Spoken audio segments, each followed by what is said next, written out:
Hello everyone. चलो शुरू करते हैं इस स्टोरी का एक नया एपिसोड। और तुम सब तुम्हारे कानों में ईयरफोन ज़रूर से लगा लेना, क्योंकि स्टोरी को अच्छी तरह समझने के लिए ईयरफोन ज़रूरी है। और चलो शुरू करते हैं एक नया सफ़र। टमेटो ड्रैगन डिश एक खास प्रकार की डिश है। Tomato dragon dish spiritual energy से बनाए जाते हैं। टोमेटो ड्रैगन डिश को खाने से इंसान की सारी थकान दूर हो जाती है और टमेटो डिश को 3 से 4 स्टूडेंट्स आराम से खा सकते हैं, इसीलिए विवेक ने इस डिश को मंगवाया था। विवेक के ऑर्डर करने के कुछ ही देर बाद उनकी टेबल पर एक वेटर लाल रंग का टमेटो से बना हुआ ड्रैगन की शेप का खाना लेकर आ गया। देखने में वह बिल्कुल एक लाल रंग के ड्रैगन के जैसा ही लग रहा था। कोई यह नहीं बता सकता था कि वह पीने के लिए सूप है या खाने के लिए खाना, क्योंकि उस लाल रंग के ड्रैगन के मुंह में टमेटो सूप भी पड़ा हुआ था और ड्रैगन की कमर के बीच में भी टमेटो सूप पड़ा हुआ था।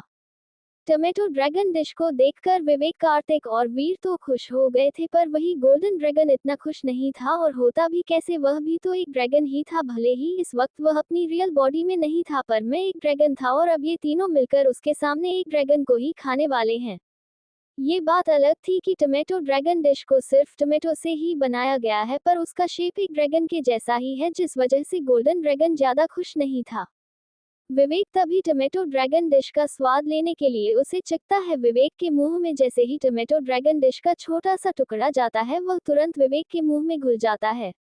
विवेक को ऐसा लग रहा था कि जैसे उसने एक दिव्य फल खा लिया हो, जो सिर्फ देवताओं के लिए ही होते हैं। विवेक को आज ऐसा लग रहा था, टमेटो ड्रैगन डिश से ज्यादा अच्छा खाना कोई हो ही नहीं सकता है। कार्तिक और वीर विवेक को इस तरह देखकर कुछ समझ नहीं पाते हैं, क्योंकि विवेक कुछ बोल ही नहीं रहा था। वह तो अपनी आंखें बंद करके अपनी ही दुनिया में खो सा गया था। तभी कार्तिक भी टमेटो ड्रैगन डिश का एक टुकड़ा उठाता है और उसे अपने मुंह में जाने लगता है। कार्तिक के मुंह में जैसे ही वह पकड़ा जाता है, कार्तिक का हाल भी विवेक की तरह ही हो जाता है, क्योंकि वह टमेटो ड्रैगन डिश बहुत ज्यादा अच्छी बनाई हुई थी। टमेटो ड्रैगन डिश को खाने के बाद विवेक और कार्तिक दोनों अपनी ही दुनिया में खो गए थे, इसीलिए वीर एक बार उस डीसी को खाने से पहले हिचकिचा रहा था। वीर फिर थोड़ी हिम्मत करने के बाद उस टमेटो ड्रैगन डिश का एक टुकड़ा उठाता है और फिर उसे खा लेता है। वीर जैसे ही उस टमेटो ड्रैगन डिश को खाता है, वह भी बहुत ज्यादा खुश होता है और उसका हाल भी विवेक और कार्तिक की तरह हो जाता है। इन तीनों को इस तरह देखकर गोल्डन ड्रैगन के कुछ समझ में नहीं आता और वह फिर उस टमेटो ड्रैगन डिश को खाकर देखता है, लेकिन गोल्डन ड्रैगन को कुछ नहीं होता है। और फिर वह समझ जाता है कि इन तीनों को क्या हुआ है। गोल्डन ड्रैगन को पता था ये खाना बहुत ज्यादा अच्छा है, लेकिन गोल्डन ड्रैगन ने अपनी कई हजार साल की उम्र में बहुत से स्वादिष्ट खाना खाए हैं, जिस वजह से गोल्डन ड्रैगन को कोई ज्यादा फर्क नहीं पड़ा था।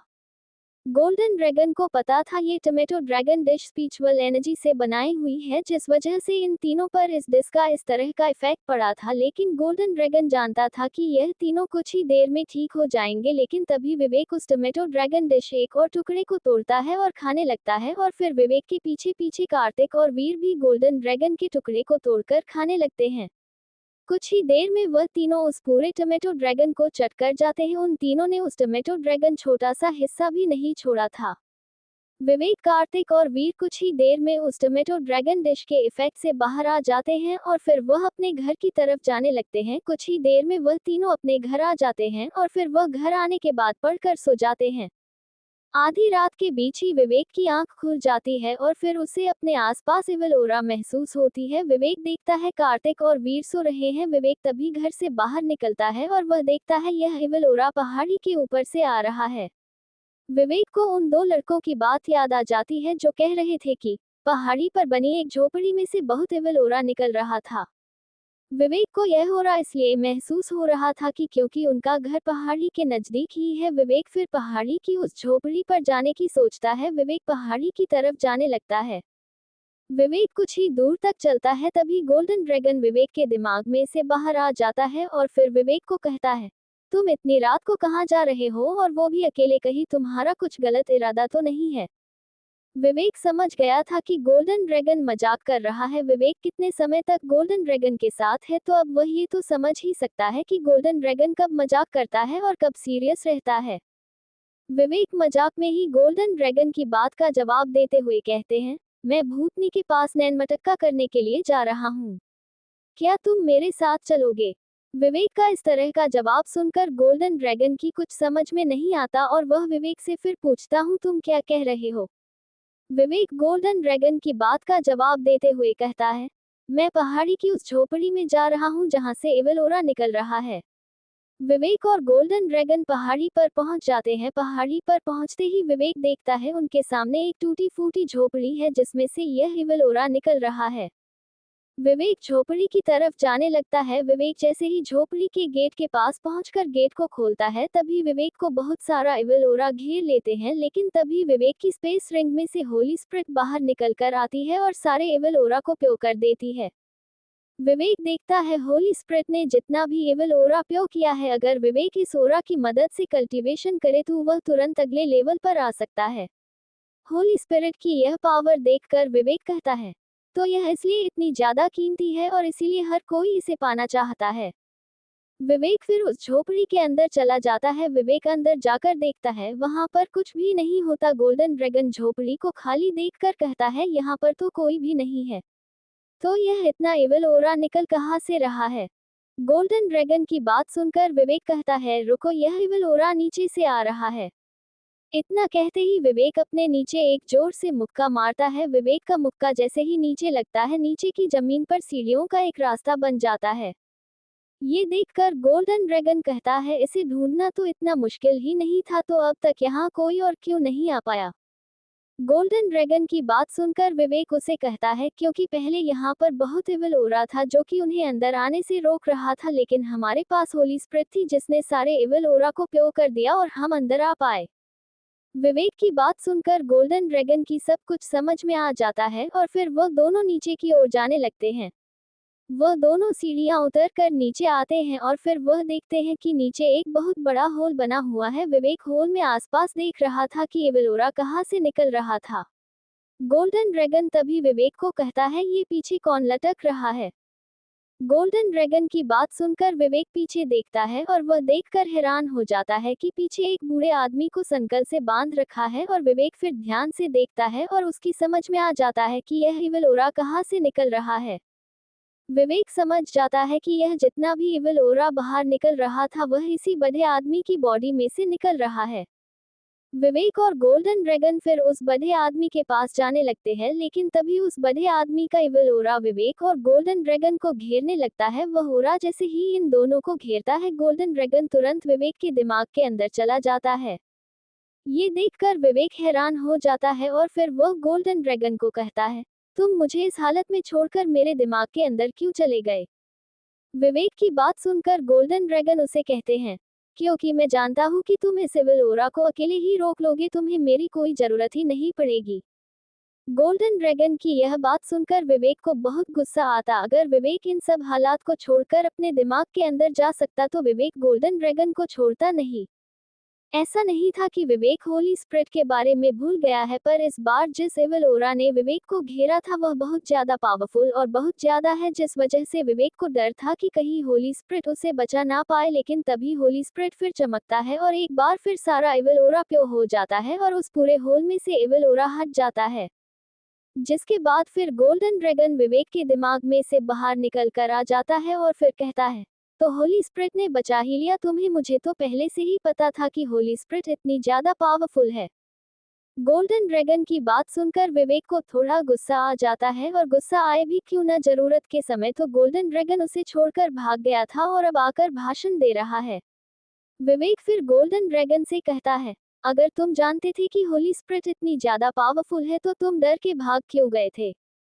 विवेक की बात सुनकर गोल्डन ड्रैगन कहता है, मैं भागा नहीं था, बल्कि मैं तो तुम्हारे साथ मजाक कर रहा था।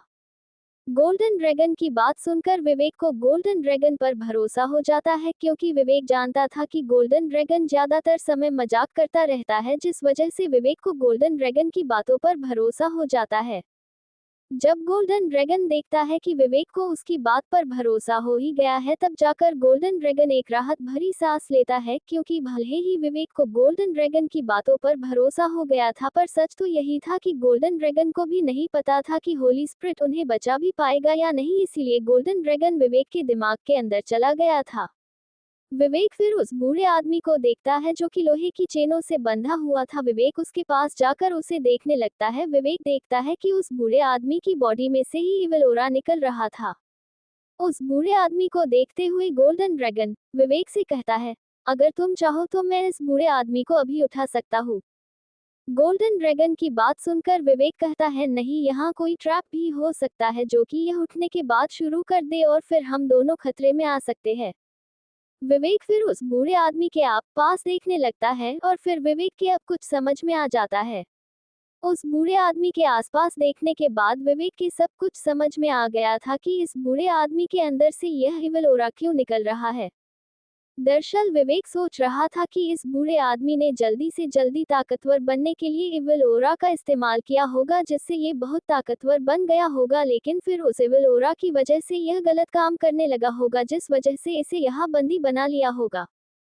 विवेक ये सारी बातें जो भी सोची थी वह सिर्फ उसकी एक कल्पना है। विवेक को पक्का नहीं पता कि यह बूढ़े आदमी कौन है और इसके साथ क्या हुआ है। जब विवेक आसपास देख लेता है यहाँ पर कोई ट्रैप नहीं है, उसके बाद वह गोल्डन ड्रैगन से कहता है, तुम अब इसे होश में ला सकते हो। विवेक की बात सुनने के बाद गोल्डन ड्रैगन इस बूढ़े आदमी के कंधे पर जाकर बैठ जाता है और फिर उसकी गर्दन पर जोर से लात मारता है। गोल्डन ड्रैगन की इस हरकत को देखकर विवेक उससे पूछता है कि ये तुम क्या कर रहे हो। विवेक की बात सुनने के बाद गोल्डन ड्रैगन कहता है, यह एक तकनीक है उस आदमी को जगाने के लिए जो कि बेहोश हो गया हो। गोल्डन ड्रैगन की बात सुनने के बाद विवेक को यकीन तो नहीं होता कि गोल्डन ड्रैगन सच बोल रहा है या नहीं, पर उसके पास कोई दूसरा चारा नहीं था, इसलिए वह कहता है, चलो ठीक है, तुम इसे उठाओ। गोल्डन ड्रैगन फिर से उस बूढ़े आदमी की गर्दन पर लात मारता है, लेकिन इस बार जैसे ही उस बूढ़े आदमी की गर्दन पर लात लगती और वह बूढ़ा आदमी झटके से अपनी गर्दन को हिलाकर उठता है, जिस वजह से गोल्डन ड्रैगन डर जाता है और फिर वह तुरंत से उस बूढ़े आदमी की गर्दन पर से उतरकर विवेक की गर्दन पर बैठ जाता है। वह बूढ़ा आदमी जैसे ही अपने सामने विवेक को देखता है वह उसे मारने के लिए अपने हाथों को छुड़ाने की कोशिश करने लगता है, पर वह बूढ़ा आदमी जंजीरों में बंधा हुआ था, जिस वजह से वह विवेक को कुछ भी नहीं कर पा रहा था। लेकिन फिर तभी वह बूढ़ा आदमी रुक जाता है और एकदम शांत हो जाता है। विवेक उस बूढ़े आदमी को शांत होते हुए देखकर थोड़ा हैरान हो गया था और वह गोल्डन ड्रैगन से कहता है, यह अचानक से रुक क्यों गया है। विवेक की बात सुनकर गोल्डन ड्रैगन विवेक को कहता है, पता नहीं, पर यह कुछ देख रहा है। विवेक और गोल्डन ड्रैगन सोच ही रहे थे कि यह बूढ़ा आदमी शांत क्यों हो गया है, लेकिन तभी वह बूढ़ा आदमी बोलता है, मुझे यहाँ मेरा इविकोरा महसूस नहीं हो रहा है, क्या तुमने उसे प्यो कर दिया है। उस बूढ़े आदमी की बात सुनने के बाद विवेक और गोल्डन ड्रैगन समझ जाते हैं कि वह शांत क्यों हो गया है। वह बूढ़ा आदमी फिर विवेक को कहता है, इस इविल ओरा ने मुझे बहुत तंग किया है, लेकिन अगर तुम मेरे इविल ओरा को प्यो कर सकते हो तो तुम मेरे अंदर से भी इस इविल ओरा को निकल सकते हो। उस बड़े आदमी की बात सुनने के बाद विवेक गोल्डन ड्रैगन से टेलीपैथी के जरिए गोल्डन ड्रैगन से पूछता है कि क्या हम इसके अंदर के इविल ओरा को बाहर निकल सकते हैं। टेलीपैथी एक तकनीक है जो कि आपस की बात को एक दूसरे तक पहुंचाने का काम करती है और उनकी बात को कोई दूसरा ना सुन सके। साफ भाषा में कहे तो मन मन की बात को ही टेलीपैथी कहते हैं। फिर गोल्डन ड्रैगन विवेक की बात का जवाब देते हुए कहता है, हमारे पास होली स्पिरिट है तो हम इसके अंदर के इविल ओरा को बाहर निकल सकते हैं। गोल्डन ड्रैगन की बात सुनने के बाद विवेक उस बड़े आदमी को कहता है, हम आपके अंदर का इविल ओरा बाहर निकाल तो सकते हैं, पर हम ऐसा क्यों करेंगे। आप कोई गलत इंसान भी तो हो सकते हैं, और वैसे भी मुझे तो लगता है कि आपको इसलिए ही यहाँ पर बंदी बनाया गया है क्योंकि आपने कोई गलत काम किया होगा। विवेक की बात सुनकर वह बूढ़ा आदमी विवेक को कहता है, तो तुम मेरे बारे में ऐसा सोचते हो। हाँ, एक प्रकार से तो ये ठीक भी है क्योंकि मैंने अपने खुद के परिवार के साथ ही गलत किया है। उस बड़े आदमी की बात सुनकर विवेक कहता है, क्या क्या किया तुमने अपने परिवार के साथ। वह बूढ़ा आदमी फिर अपनी बात को आगे बढ़ाते हुए कहता है, मैंने ताकतवर बनने के लिए एक इविल मास्टर से हाथ मिला लिया था। उस बड़े आदमी की बात सुनकर विवेक उसकी बात को बीच में ही काटते हुए कहता है, एक मिनट, अब यह इविल मास्टर कौन है। विवेक की बात सुनकर वह बूढ़ा आदमी थोड़ा हैरान हो जाता है क्योंकि हर कोई जानता था कि इविल मास्टर कौन होते हैं, लेकिन वह फिर इस बारे में ज्यादा नहीं सोचता और विवेक को इविल मास्टर के बारे में बताते हुए कहता है, एविल मास्टर वह होते हैं जो हमारे अंदर एविल ओरा को डाल देते हैं और फिर उस एविल ओरा पर हमारा कंट्रोल बनवाते हैं। विवेक अब समझ गया था कि एविल मास्टर कौन होते हैं और फिर विवेक उस बूढ़े आदमी को कहता है, अब मैं समझ गया हूँ तो आप अपनी स्टोरी को जारी रखें। विवेक की बात सुनकर वह बूढ़ा आदमी फिर से बताने लगता है, उस एविल मास्टर से हाथ मिलाने के बाद मैं बहुत ज्यादा ताकतवर बन गया था और मुझे हराने वाला फिर कोई भी नहीं बचा था, जिस वजह से हर जगह सिर्फ मेरी ही बातें होती थी और मुझे बहुत ज्यादा सम्मान भी मिलने लगा था। सब कुछ बहुत अच्छा चल रहा था, लेकिन फिर एक दिन उस एविल मास्टर ने मुझे एक बच्चे को पकड़कर लाने के लिए कहा, लेकिन मैंने उसे मना कर दिया था। विवेक फिर एक बार उस बूढ़े आदमी की बात को बीच में हुंकारते हुए ही कहता है, पर वह एविल मास्टर बच्चे का क्या करना चाहता था जो तुमने उसे बच्चा लाने से ही मना कर दिया था। विवेक को फिर एक बार उस बूढ़े आदमी की बात को काटते हुए देखकर गोल्डन ड्रैगन को विवेक पर गुस्सा आने लगा था और फिर इसी गुस्से के साथ गोल्डन ड्रैगन विवेक को कहता है, तुम तो कुछ भी जानते हो, हर बात पे रोक टोक करते रहते हो। गोल्डन ड्रैगन फिर विवेक को बताने लगता है कि एविल मास्टर अपनी ताकत को बाने के लिए एक नवजात शिशु की बलि देनी पड़ती है, जिसके बाद वह अपने एविल ओरा को बाकर अपना लेवल बढ़ा लेते हैं। गोल्डन ड्रैगन की बातें सुनकर विवेक की समझ में आ रहा था कि एविल मास्टर की इज्जत क्यों नहीं होती है, क्योंकि एविल मास्टर गलत तरीके से अपने लेवल को बढ़ाते हैं। विवेक की जब सब कुछ समझ में आ गया था, उसके बाद विवेक उस बूढ़े आदमी को कहता है, तो चलो आप अपना जारी रखो। विवेक की बात सुनकर तो उस बूढ़े आदमी को तो रोना ही आ गया था, क्योंकि विवेक बार बार तो उसकी बात को काट रहा है और अब कह रहा है कि अपना जारी रखो। वह बूढ़ा आदमी तो अपने मन ही मन में विवेक को गाली दे रहा था, खुद तो मुझे कुछ ठीक से बोलने भी नहीं दे रहे हो और अब कह रहे हो कि अपना जारी रखो।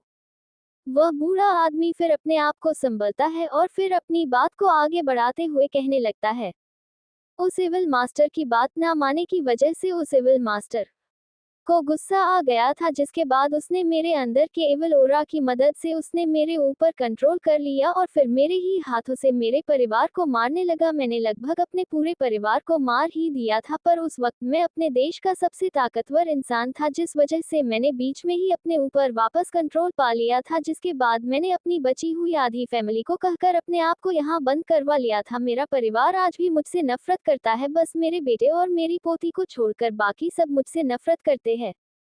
उस बूढ़े आदमी की बात सुनने के बाद विवेक को उस पर दया आती है और फिर वह कहता है, ठीक है, हम आपके अंदर से इस एविल ओरा को जल्द ही बाहर निकाल देंगे, अब आपको चिंता करने की कोई जरूरत नहीं है। विवेक की बात सुनने के बाद उस बूढ़े आदमी को एक राहत की सांस मिलती है और वह फिर बहुत ज्यादा खुश हो जाता है और विवेक को थैंक यू बोलने लगता है। विवेक को उस बूढ़े आदमी की खुशी देखकर ज्यादा फर्क नहीं पड़ता और वह फिर उस बूढ़े आदमी को कहते हैं, मैं आपका इलाज जल्द ही कर दूंगा, पर मैं अभी इसे बाहर नहीं निकाल सकता हूँ।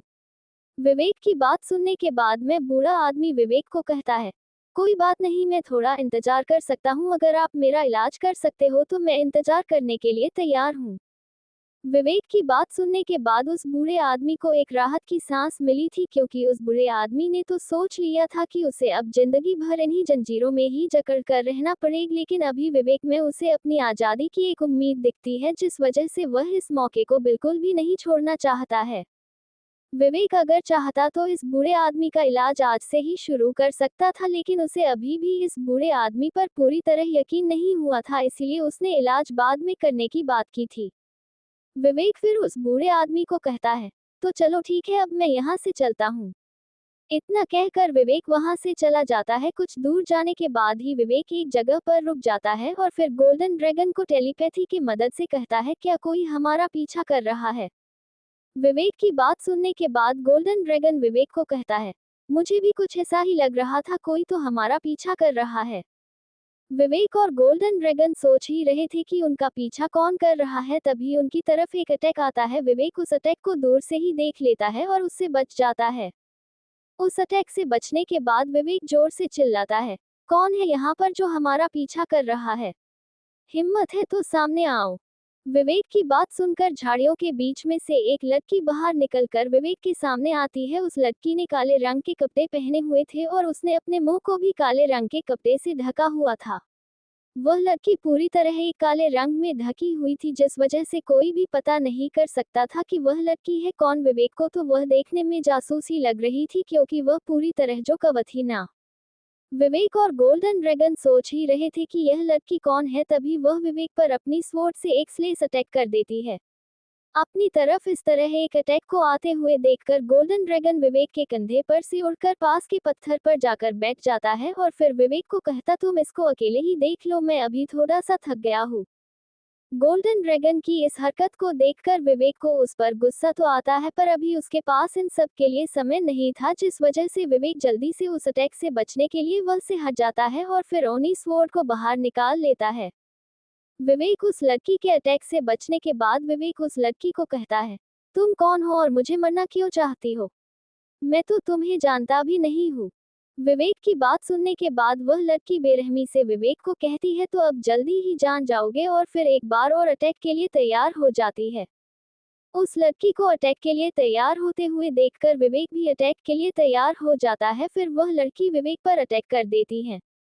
विवेक भी उसके अटैक से बचने लगता है। जब उस लड़की को लगता है कि वह विवेक को अपनी स्वॉर्ड से नहीं हरा पाएगी, तब कुछ कदम पीछे चली जाती है और अपनी स्वॉर्ड को वापस ले लेती है। उस लड़की को अपनी स्वॉर्ड वापस लेते हुए देखकर विवेक भी अपनी स्वॉर्ड वापस ले लेता है।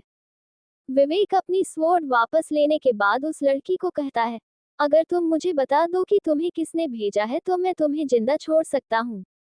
विवेक की बात सुनने के बाद वह लड़की विवेक को कहती है, वह तो पता चल ही जाएगा कौन जिंदा बचने वाला है और कौन नहीं। फिर वह लड़की विवेक पर अटैक कर देती है और विवेक भी उस लड़की पर अटैक करने लगता है। उन दोनों के बीच में अब कॉम्बैट फाइट चल रही थी। वह दोनों इतनी तेजी से लड़ रही थी, आसपास के वातावरण में उनकी एनर्जी को महसूस किया जा सकता है। उनकी एनर्जी की वजह से आसपास के पेड़ों पर भी असर पड़ रहा था, बल्कि जिस पत्थर पर गोल्डन ड्रैगन बैठा था वह पत्थर भी उन दोनों की एनर्जी की वजह से हिल रहा था। वह लड़की विवेक पर अपनी एनर्जी से अटैक करती है, पर विवेक उस अटैक से बचकर उस लड़की को धक्का देने के लिए अपने दोनों हाथों को आगे बढ़ाता है। विवेक के हाथ उस लड़की को धक्का देने के लिए जैसे ही आगे बढ़ते हैं, वह उस लड़की के छाती पर लग जाते हैं। ये देखकर विवेक अपने हाथ तुरंत पीछे ले लेता है और उसी लड़की से माफी मांगने लगते हैं। विवेक उस लड़की को कहने लगता है, यह मैंने जानबूझकर नहीं किया, तुम कुछ गलत मत समझना। ये देखकर गोल्डन ड्रैगन तभी विवेक के पास वापस आता है और उसके कंधे पर बैठ जाते हैं। विवेक के कंधे पर बैठने के बाद गोल्डन ड्रैगन विवेक को कहता है, ये तुमने कहाँ हाथ लगा दिया, तुम तो बड़े ठरकी निकले। गोल्डन ड्रैगन की बातें सुनकर उस लड़की को और भी गुस्सा आ जाता है और वह अपनी स्वॉर्ड को वापस निकाल लेती है। विवेक उस लड़की को समझाने की पूरी कोशिश करता है, लेकिन तभी फिर गोल्डन ड्रैगन बोलता है, तुम्हें ऐसा नहीं करना चाहिएगा, मुझे तुमसे यह उम्मीद नहीं थी, तुम तो बहुत ठरकी हो। गोल्डन ड्रैगन ये सब कहकर उस लड़की को गुस्सा दिलाने की कोशिश कर रहा था। गोल्डन ड्रैगन को इस तरह उस लड़की को गुस्सा दिलाते हुए थे। विवेक को गोल्डन ड्रैगन पर बहुत गुस्सा आ रहा था और वह मन ही मन कह रहा था, एक बार यहाँ से बच जाऊं फिर मैं तुम्हें नहीं छोड़ूंगा। वही गोल्डन ड्रैगन की बातें सुनकर उस लड़की को बहुत गुस्सा आ चुका था और फिर वह अपनी स्वॉर्ड से विवेक पर अटैक करने ही वाली थी, तभी उसे कब आती है, ब्लैक वही रुक जाओ, तुम्हें इसे मारना नहीं है। यह आवाज सुनकर विवेक समझ जाता है कि यह आवाज उसी बूढ़े आदमी की है जिसके अंदर से एविल ओरा निकल रहा था, लेकिन विवेक इसलिए हैरान था कि वह बूढ़ा आदमी तो कहीं भी नहीं जा सकता था, तो उसकी आवाज यहाँ तक कैसे आ रही है जबकि वह तो झोपड़ी से बहुत दूर है। अपनी इसी सवाल के साथ विवेक उस लड़की से पूछता है, काली तुम उस बूढ़े आदमी की क्या लगती हो और उसकी आवाज यहाँ तक कैसे आ रही है? विवेक की बात सुनकर ब्लैक को और भी गुस्सा आ जाता है और वह फिर विवेक को एक लात मारते हुए कहती है, मेरा नाम ब्लैक है, ना कि काली, समझे तुम। ब्लैक फिर विवेक को बताना शुरू करते हैं, दरअसल वह बूढ़ा आदमी मेरे दादाजी जिनका नाम गोविंद सैनी है और मैं उनकी पोती हूँ, और रही बात उनकी आवाज में, तो उनकी आवाज इसमें से आ रही है। इतना कहकर ब्लैक अपने हाथ में एक चमकदार पत्थर को बाहर निकाल कर विवेक को दिखाती है। विवेक उस चमकदार पत्थर को देखकर ब्लैक से कहता है, ये तो विचल यंत्र है। विवेक इस पत्थर को पहचानता था, ये पत्थर बिल्कुल मोबाइल फोन की तरह ही काम करता था, जो कि एक दूर बैठे आदमी की आवाज को सुन ना सकता है। इस विचल यंत्र का यहाँ बहुत से लोग इस्तेमाल करते हैं, जिस वजह से विवेक को इसके बारे में पता था। विवेक को फिर विचल यंत्र में से एक आवाज आती है जो कि गोविंद की ही थी। गोविंद विवेक से कहते हैं, तुम मेरी पोती की हरकत का बुरा मत मानना, ये देखना चाहती थी कि तुम काबिल हो या नहीं, इसीलिए इसने तुमसे फाइट की, मैं आशा करता हूँ कि तुम्हें बुरा नहीं लगा होगा। गोविंद की बात सुनकर विवेक कुछ बोलता उससे पहले ही गोल्डन ड्रैगन कहता है, नहीं, नहीं, ये बुरा को मानेगा, ये तो एक बार और लड़ना चाहेगा, आखिर इस बहाने इसे किसी लड़की को छूने का मौका जो मिलेगा। गोल्डन ड्रैगन की बातें सुनकर गोविंद गोल्डन ड्रैगन से पूछते हैं, क्या मतलब? छूने का मौका मिलेगा, तुम कहना क्या चाहते हो? गोल्डन ड्रैगन गोविंद को कुछ कहता इससे पहले ही उसके गाल पर एक जोर से चपट लगती है और वह दूर जाकर गिरता है। गोल्डन ड्रैगन देखता है कि उसको किसने मारा, तभी उसे पता चलता है उसे मारने वाला कोई और नहीं ब्लैक है और अब उसने विचल यंत्र को भी वापस रख लिया था। ब्लैक को गोल्डन ड्रैगन पर बहुत ज्यादा गुस्सा आ रहा था क्योंकि वह बार बार उसे वही बात याद दिलाने की कोशिश कर रहा था जिसे वह सोचना भी नहीं चाहती थी, इसीलिए उसने गोल्डन ड्रैगन को एक चपाट लगा दी जिसके बाद ब्लैक वहां से चली जाती है।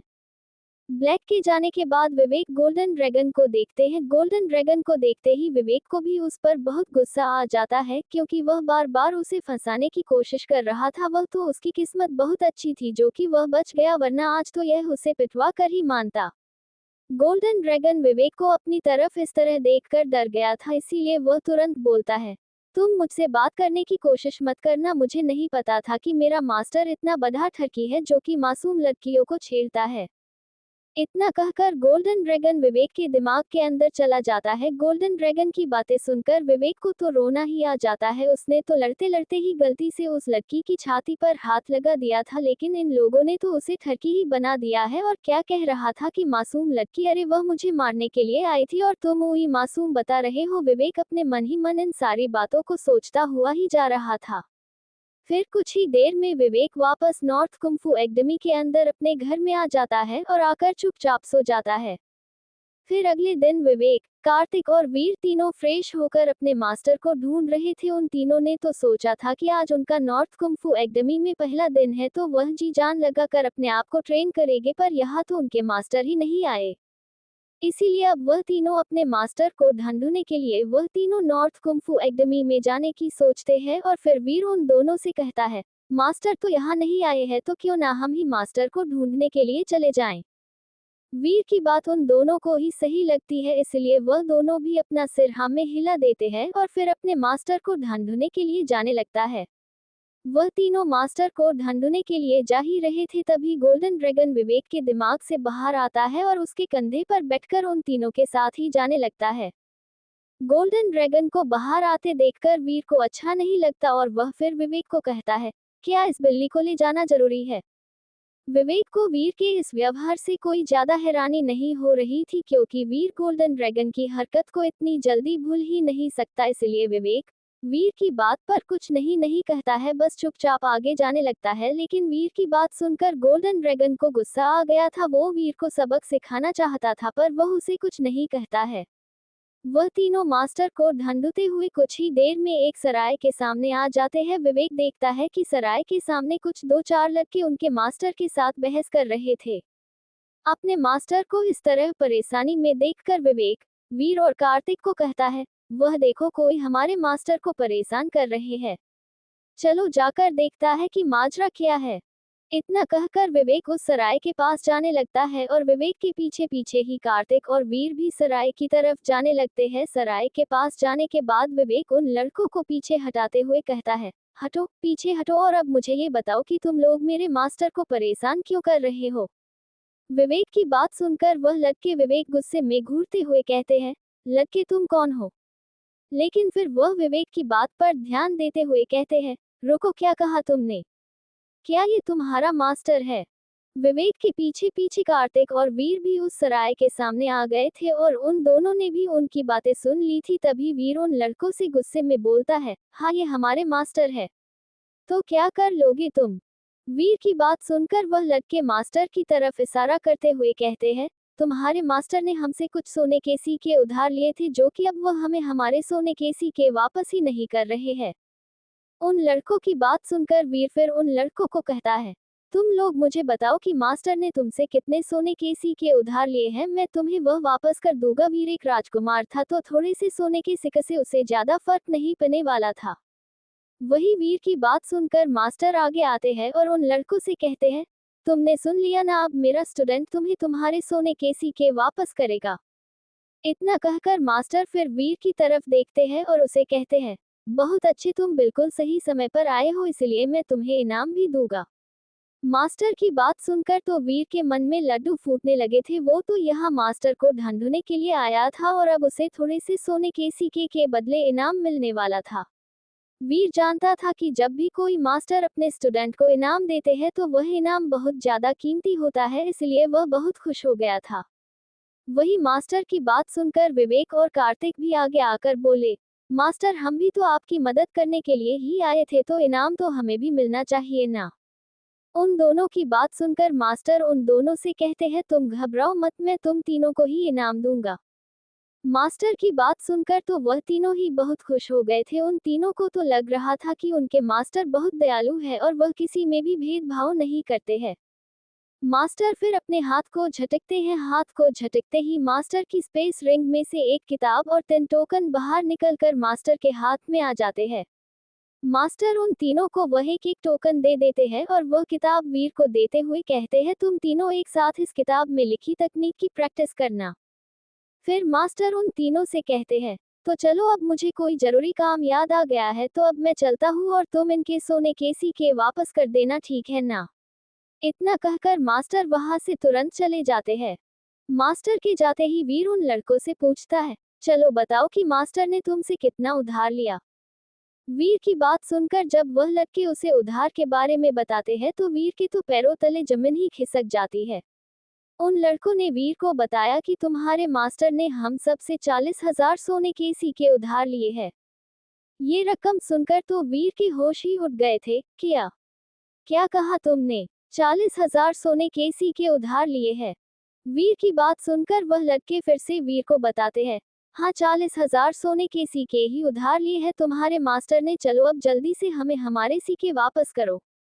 उन लड़कों की बात सुनकर तो उन तीनों को ही एक बड़ा झटका लग गया था और सबसे बड़ा झटका तो वीर को लगा था, आखिर उधार तो उसे ही चुकाना पड़ेगा ना। वीर भले ही एक राजकुमार था पर 40,000 सोने के सिक्के की रकम कोई छोटी रकम नहीं है, ये तो बहुत बड़ी रकम थी और उस वक्त वीर के पास इतने सोने के सिक्के थे भी नहीं। उसके मास्टर तो यहाँ से निकल गए पर उसे यह मुसीबत देकर चले गए। वीर ने अपने ज्यादातर सोने के सिक्के तो वह नया ट्रेजर होल बनाने में ही लगा दिए थे और अब ये सीधे 40,000 सोने के सिक्के मांग रहे हैं। अगर वह उसे थोड़ा वक्त देते तो वह कहीं से इंतजाम करके उन्हें दे भी देता, पर अब वह इतने सिक्के लाए कहाँ से, उसके तो कुछ समझ में ही नहीं आ रहा था। वीर को कुछ भी ना बोलते देख वह लड़के वीर को गुस्से में कहते हैं, क्या हुआ? थोड़ी देर पहले तो इतने अगरूर में बोल रहे थे कि मैं अपने मास्टर का उधार उतारूंगा, अब बोलती बंद क्यों हो गई? उन लड़कों की बात सुनकर तो वीर अपने मन ही मन में रोने लगा। वह तो अब यही सोच रहा था कि उसने मास्टर की बात के बीच में टांग अड़ाई क्यों। अगर वह साइड से चुपचाप खड़ा होकर सारा तमाशा देखता तो वह इस चक्कर में फंसता ही नहीं, पर अब वह इस माजरे में फंस चुका है तो उसे कुछ ना कुछ तो करना ही पड़ेगा।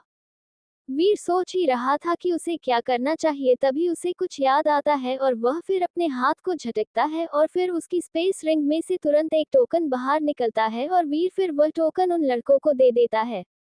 उन लड़कों को वह टोकन देकर वीर उन लड़कों से कहता है, ये टोकन यहाँ का शाही टोकन है, अगर तुम ये टोकन यहाँ जाकर किसी भी दुकान पर दोगे तो तुम इसे लगभग 40,000 तक का तो सामान खरीद लोगे ही, समझे। उस टोकन को लेकर पहले वह लड़के उस टोके को ध्यान से देखते गई और फिर उसे अपने स्पेस रिंग में रख लेते हैं। शाही टोकन के बारे में तो हर किसी को पता होता ही था क्योंकि यह बहुत आम बात थी और उन लड़कों को भी पता था कि इस टोकन की कीमत 40,000 सोने के सिक्के से तो ज्यादा ही है, तो इसमें तो उनका ही फायदा है, इसलिए उन्होंने बात को आगे नहीं बढ़ाया और तुरंत वहां से निकल गए। उन लड़कों के जाने के बाद वीर अपने हाथ में मास्टर की दी हुई किताब को ध्यान से देखता है तो उसे पता चलता है कि यह किताब तो उसके मास्टर ने खुद लिखी हुई है। वीर को लग रहा था कि यह किताब बहुत कीमती होगी, पर जब वह उस किताब के बारे में थोड़ा और जानता है तो उसे एक और झटका लगता है। वीर को पता चलता है कि यह किताब तो एक कल्टीवेशन की किताब है और वीर को यही तो प्रॉब्लम है कि वह कल्टीवेशन ही नहीं कर सकता है। अब ये किताब कितनी भी ज्यादा कीमती क्यों ना हो, पर वीर के लिए तो एक रद्दी से ज्यादा कुछ भी नहीं है। आज वैसे तो सबका फायदा हो रहा था, पहले मास्टर का क्योंकि उनका उधार जो उतर गया, दूसरा उन लड़कों का क्योंकि उन्हें शाही टोकन जो मिल गया था, तीसरा विवेक और कार्तिक का, उन्हें मास्टर ने यह इनाम जो दिया था ना, वैसे इनाम तो वीर को भी मिला था पर वह उसके किसी काम ही नहीं था। वह तो सोच रहा था कि वह सुबह सुबह किसका मुंह देखकर उठा था कि उसी के साथ ही कुछ ना कुछ गलत हो रहा था।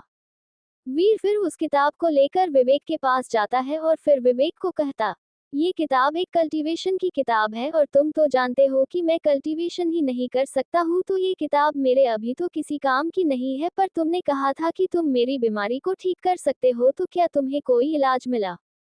वीर की बात सुनकर विवेक वीर को बताता है, हाँ मुझे तुम्हारी बीमारी का इलाज तो मिल गया है, पर वह थोड़ा मुश्किल है।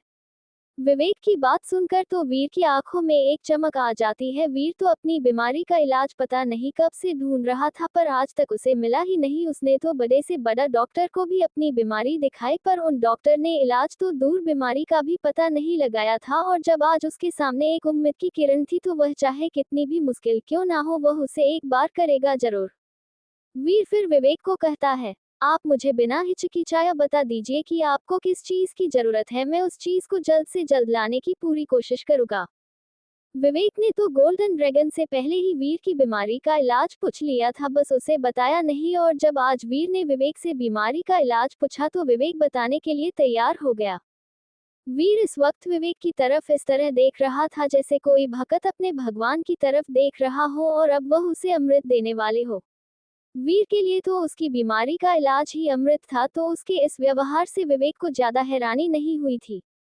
विवेक फिर वीर को एक चीज का नाम बताता है, जिसके बारे में सुनकर तो वीर के तोते उड़ जाते हैं। एक बार के लिए तो उसे लगता है कि विवेक उसके साथ मजाक कर रहा है।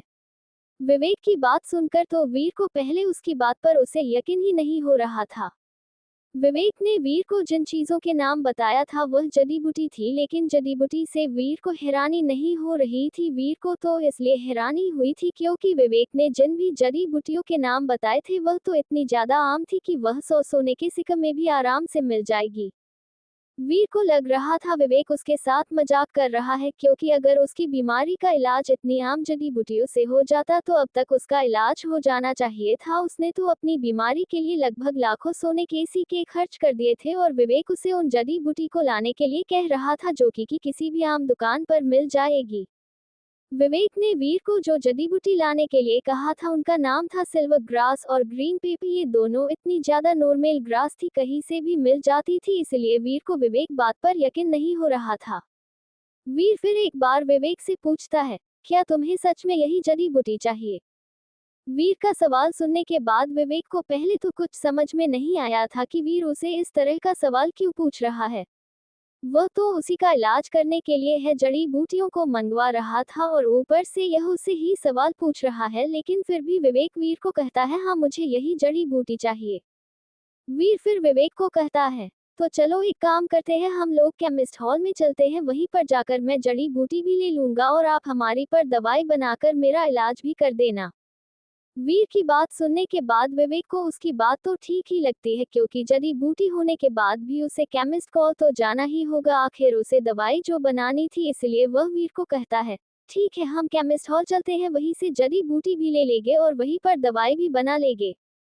इतना कहकर वह तीनों वहां से केमिस्ट हॉल के लिए चल दिए थे, लेकिन फिर भी वीर को अभी भी विवेक बात पर यकीन ही नहीं हो रहा था। अब तो वह ये भी सोच रहा था कि कहीं उसकी दवाई तो इन्हीं जड़ी बूटी से बनती होगी, पर दवाई एक बेस्ट ग्रेड की होगी। वीर यह सब इसलिए सोच रहा था कि क्योंकि विवेक ने खुद कहा था कि उसकी बीमारी का इलाज थोड़ा मुश्किल था, इसलिए वह ये सब सोच रहा था। वह तीनों कुछ ही देर में एक जंगल में आ गए थे। विवेक चलते चलते ही वीर को पूछता है, हम लोग इस जंगल में कहाँ जा रहे हैं? केमिस्ट हॉल तो शहर में था ना? विवेक का सवाल सुनकर वीर उसे बताता है, हम लोग केमिस्ट हॉल में ही जा रहे हैं, बस फर्क इतना है कि हम जिस केमिस्ट हॉल में जा रहे हैं वह शहर में नहीं बल्कि इस जंगल में है। वीर की बात सुनकर विवेक को एक झटका लगा था और फिर विवेक हैरानी से ही वीर से पूछता है, क्या इस जंगल में? केमिस्ट हॉल इस जंगल में है? विवेक को हैरान देखकर वीर कोई ज्यादा फर्क नहीं पड़ रहा था, क्योंकि विवेक हैरानी की वजह वो तो पहले से ही जानता था। विवेक हैरान इसलिए था क्योंकि वह जानता था कि केमिस्ट हॉल तो शहर के बीच में है, तो यहाँ शहर से दूर इस जंगल में एक केमिस्ट हॉल बनाने का इनका क्या इरादा रहा होगा, और अगर बना भी दिया तो ठीक है, पर वह वहां पर सामान की सप्लाई कैसे करते होंगे? विवेक की बिल्कुल भी समझ में नहीं आ रहा था कि जंगल में केमिस्ट हॉल बनाया क्यों गया है। उसने अपने दिमाग में हर पेतरा लगाकर देख लिया था, पर उसमें एक भी फिट नहीं हो रहा था। विवेक की यह बेचैनी उसके चेहरे पर साफ साफ दिख रही थी, इसीलिए वीर उनको बताना शुरू करता है, ये केमिस्ट होल शहर से दूर इसलिए बनाया है क्योंकि शहर में बहुत शोर होता है पर जंगल में इसका उल्टा उतनी ही शांति और प्रकृति का एहसास होता है, इसलिए इस केमिस्ट होल को शहर से दूर यहाँ इस जंगल में बनाया गया है। वीर की बात सुनकर विवेक इस केमिस्ट होल को यहाँ बनाने की वजह तो समझ में आ गई थी, पर अब भी वह यही सोच रहा था कि वह लोग शहर से इतनी दूर जंगल में सप्लाई करते कैसे होंगे। विवेक को अब भी सोच में डूबा हुआ देखकर वीर से रुका नहीं जाता और वह विवेक से पूछ लेता है, क्या हुआ, अब आप क्या सोच रहे हो? वीर का सवाल सुनने के बाद विवेक उससे पूछ ही लेता है, मेरी ये तो समझ में आ गया है कि केमिस्ट होल जंगल में क्यों बना है, पर मेरी ये समझ में नहीं आ रहा कि वह लोग यहाँ तक सप्लाई कैसे करते होंगे। विवेक का सवाल सुनने के बाद तो उसकी कुछ समझ में ही नहीं आ रहा था, वह तो अपने मन ही मन में सोच रहा था कि यह यहाँ पर मेरा इलाज करने के लिए आया है या केमिस्ट होल को खरीदने के लिए, जो इसे उसकी पूरी जानकारी चाहिए। केमिस्ट होल यहाँ क्यों बनाया गया, शहर में क्यों नहीं? इसकी सप्लाई कैसे होती होगी? अरे कैसे भी होती हो उससे हमें क्या, हम तो जिस काम के लिए केमिस्ट होल जा रहे उसके बारे में तो कुछ पूछो कि दवाई कैसे बनेगी, कितनी ग्रेड की बनेगी, पर नहीं, इसे तो सप्लाई के बारे में जानना है। वीर के मन में चल रही इस बात से अनजान विवेक उससे एक बार और पूछता है, अरे क्या हुआ, तुम्हें भी नहीं पता है क्या ये लोग सप्लाई कैसे करते हैं? विवेक की बात सुनकर तो वीर का मन कर रहा था कि या तो वो अब जा विवेक को मार देगा या अब खुद मर जाएगा, अगर बात उसके इलाज की ना होती तो अब तक तो वो विवेक को मार भी देता, पर गलती तो वीर की भी नहीं, यही वह लोग यहाँ पर उसके इलाज के लिए आए थे, ये भी तो केमिस्ट होल के बारे में ही पूछा जा रहा था जैसे कि उसे वह खरीदना हो। वीर अब विवेक को बताना शुरू करता है कि केमिस्ट होल सप्लाई कैसे करता है। वीर उनको बताता है कि केमिस्ट होल की पहचान बहुत दूर दूर तक है, जिस वजह से यह एक साथ बहुत सी दवाइयों को बेचते हैं, जिस वजह से ये शहर से रखी बार में बहुत सारी चीजों को मंगवाते हैं, जिसे इन्हें उनके लिए डिस्काउंट भी मिलता है। वीर की बात सुनकर विवेक के अब धीरे धीरे सब कुछ समझ में आ रहा था, लेकिन वह फिर कुछ सोचकर गुर से वीर से पूछता है, अच्छा तो वह एक साथ बहुत सारा सामान मंगवाते हैं, पर वह सामान क्या मंगवाते हैं? विवेक को एक बार फिर सवाल पूछते देख तो वीर माँ दिमाग ही खराब होने लगा था, वह अपने मन ही मन में विवेक को गालियां दे रहा था, अरे तुम यहाँ मेरा इलाज करने आए हो या इस केमिस्ट होल को खरीदने, और अगर तुम्हें सवाल भी पूछना है तो सवाल तो ढंग का पूछते। सवाल भी क्या पूछे, सामान क्या मंगवाते हैं? अरे केमिस्ट होल में दवाइयाँ बनाई जाती है तो दवाई बनाने का सामान ही तो मंगवाते होगे। ऐसा तो है नहीं कि केमिस्ट होल में सब दवाई छोड़कर हथियार बनाना थोड़ी ना शुरू करेंगे। विवेक को इस तरह बेकार सा सवाल पूछते देखकर वीर को कुछ भी समझ में नहीं आ रहा था, उल्टा उसका तो दिमाग खराब हो रहा था। वह तीनों जब से यहाँ आए थे तब से ही वह अपनी बीमारी के बारे में ही सोच रहा था, पर विवेक तो उसकी बीमारी को छोड़कर बार बार केमिस्ट होल की जानकारी के पीछे पड़ा हुआ था। वीर की इस तरह की हालत को देखकर कार्तिक विवेक से पूछता है, मास्टर यह सब तो ठीक है, पर आप राजकुमार वीर का इलाज कैसे करोगे? कार्तिक को इस तरह वीर की बात करते हुए देखकर वीर को थोड़ी राहत मिलती है, वरना विवेक तो आज उसकी जान ही ले लेता। वीर को अभी थोड़ी राहत मिली ही थी कि अब विवेक उसकी बीमारी के बारे में बात करेगा, पर विवेक तो विवेक ही है। उसने कार्तिक को तुरंत कहा, अरे वीर के बारे में तो हम केमिस्ट होल के अंदर जाकर बात कर ही लेंगे, पर अभी तो हमें केमिस्ट होल के बारे में जानना चाहिए ना, हम जहाँ जा रहे हैं अगर हमें उसके बारे में पहले से ही पता होगा तो अच्छा होगा। विवेक की यह बात सुनकर तो वीर का मन कर रहा था कि अब जंगल में से कोई जानवर निकल कर आए और इस विवेक को यहाँ से उठाकर ले जाए, और अगर विवेक को नहीं ले जा सकते तो कम से कम मुझे ही उठाकर ले जाओ। वीर की इस परेशानी से अनजान वही विवेक सोच रहा था कि केमिस्ट होल की जानकारी निकाल कर क्यों ना इसी के साथ कोई बिजनेस किया जाए, क्योंकि विवेक के पास तो अब 100 चांदी के सिक्के भी नहीं थे। ये तीनों अपने मन में कुछ ना कुछ सोचते हुए चल ही रहे थे कि तभी विवेक के सामने एक लड़का कूदता है। विवेक सोच ही रहा था कि यह कौन है, तभी उन तीनों को चारों तरफ से कुछ लड़के घेर लेते हैं। उन लड़कों को उस तरह उन्हें घेरते हुए देखकर वीर अपने मन ही मन सोचता है, मैंने तो वैसे ही कह दिया था कि कोई जानवर आए और विवेक को लेकर चला जाए, पर अपने तो सीरियस ही ले लिया, अब हम क्या करेंगे? उन लड़कों को इस तरह अपने आप को चारों तरफ से घेरते हुए देखकर वह तीनों ही समझ गए थे कि यह लोग उन्हें लूटने के लिए आए हैं। वीर ने जब मास्टर का उधार उतारने के लिए उन लड़कों को शाही टोकन दिया था तो उन्हें वहां बहुत से स्टूडेंट ने देखा था जो कि अब जा इन लोगों को लूटने के लिए आ गए हैं। ये सब सोच रहे थे कि जिसने 40,000 सोने के सिक्के का उधार उतारने के लिए अपने शाही टोकन दे दिया उसके पास कितनी ज्यादा कीमती चीजें होगी, इसलिए वह तीनों स्टूडेंट अपने साथियों को बुलाकर लाए और इन्हें लूटने के लिए आ गए। विवेक ने उन सब को पहले ध्यान से देखा। वह सब लगभग 8 स्टूडेंट थे जिनमें से 5 तो लेवल 6 पर ही थे और 2 लेवल 7 पर और उनका लीडर लेवल 8 पर। उन सब को ध्यान से देखने के बाद विवेक टेलीपैथी से वीर और कार्तिक को कहता है, हम तीनों मिलकर इन्हें हरा सकते हैं। मैं इनके लीडर को देखता हूँ और तुम दोनों बाकी सबको देखो। विवेक की बात सुनकर वह दोनों भी मान जाते हैं क्योंकि उन्हें भी पता था अगर वह लड़ाई करेंगे ही नहीं तो वह लोग उन्हें वैसे भी लूटते ही और अब भी लूटेंगे, तो इस अच्छा कोशिश तो कर ही लेनी चाहिए। इतना सोचकर तीनों लड़ाई के लिए तैयार हो गए थे और विवेक फिर तुरंत अपनी थर्ड आई का यूज करता है। थर्ड आई का यूज करते ही विवेक को सबकी चाल एक चींटी के बराबर लगने लगती है। विवेक फिर अपनी स्पीड और ताकत से उन स्टूडेंट के लीडर को एक पल में हरा देता है। विवेक की स्पीड देखकर उन्हें स्टूडेंट के लीडर के तो तोते उड़ जाते हैं। वह तो अपने मन ही मन में सोच रहा होता है उसने ये किस शैतान से पंगा ले लिया जिसने उसे सिर्फ एक ही बार में हरा दिया। वही वीर और कार्तिक भी अपनी अपनी ताकत से उन स्टूडेंट को आसानी से हरा दिया था। जो स्टूडेंट उन्हें लूटने के लिए आए थे अब वही स्टूडेंट जमीन पर घायल पड़े थे। जमीन पर घायल पड़े स्टूडेंट तो अब बस एक ही बात सोच रहे थे कि कब वह यहाँ से निकले और कब उन लड़कों को मन भर कर पिटे जिन्होंने उन्हें इन तीनों के बारे में बताया था। उन स्टूडेंट को जमीन पर पड़ा देखकर पता नहीं क्यों कार्तिक कुछ सोचे ही जा रहा था। कार्तिक को इस तरह सोच में देखकर विवेक उसे पूछता है, कार्तिक क्या हुआ, तुम क्या सोच रहे हो?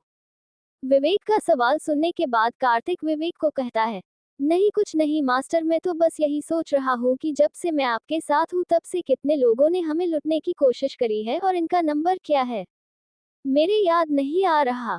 कार्तिक का जवाब सुनने के बाद तो विवेक को एक झटका लगा। उसने तो कभी इस बारे में सोचा ही नहीं था। सच में उन लोगों को तो आज तक बहुत से लोगों ने लूटने की कोशिश की थी, वो तो बस विवेक की वजह से लूट ही नहीं पाए थे। विवेक फिर कार्तिक और वीर को कहता है, क्यों ना आज हम अपनी टीम का रोल बनाएं। विवेक की बात सुनकर कार्तिक और वीर दोनों ही हैरान हो जाते हैं और दोनों की कुछ भी समझ में नहीं आता। इसीलिए कार्तिक विवेक से पूछता है, रूल कैसा रूल बनना चाहते हो आप मास्टर? कार्तिक की बात सुनकर विवेक हंसता है और फिर कहता है, रुको, तुम्हें थोड़ी देर में खुद ही पता चल जाएगा।